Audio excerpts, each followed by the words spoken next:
Hi everyone, today we'll be taking a look on this endgame, which is the king and rook versus king.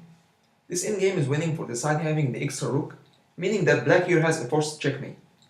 So the idea is to keep boxing in the white king until you deliver checkmate. So as you can see, the black rook is already controlling this rank and this file, so the available squares for the white king are all these squares. So what you want to achieve is to keep making this box smaller until you deliver checkmate. So if it's black's turn to move, a good move would be to get your rook to this square. And now as you can see, the box where the white king can move is getting much smaller. Now white has to make a move, for example, get his king here. Now it would be nice if you could get your rook to this position, but it's not protected, so you first have to move your king. Now white has to move, for example, here. You can't get your rook here just yet, because in this case, the white king can move to the other side of the board. So you can make a waiting move while still protecting the rook, which is by getting your king here. Now white has to move back, for example, here. Now you get your rook to this square, and now you have made the square available for the white king even smaller. Now white has to move, for example, here. You move your rook again, making this box smaller. Now white has to move, for example, here.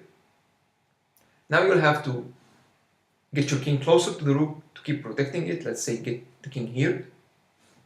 Now white has to move here.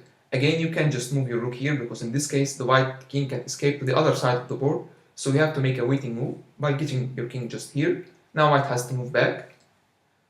So you move your rook one square, and now you have made the available squares for the white king even less. So let's say the white king moved here. You get your rook here.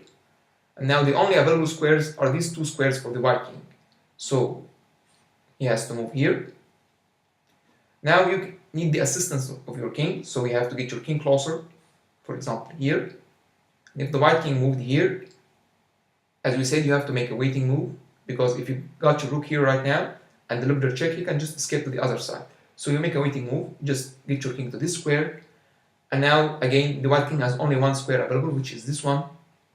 And in this case, you can deliver checkmate just by getting your rook to this back rank.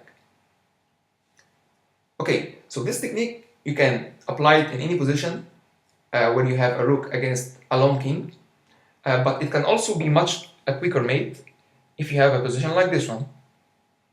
For example, if the king was here, and if it's black's turn to move, you can apply the same technique by getting the rook here, making the available squares for the white king just this back rank.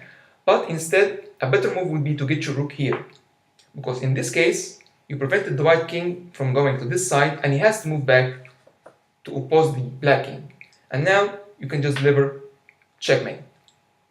So there are positions where you can deliver much quicker mates than using the technique we discussed, but the technique we discussed is just as efficient, and you can apply it to deliver mate in any position. Thank you.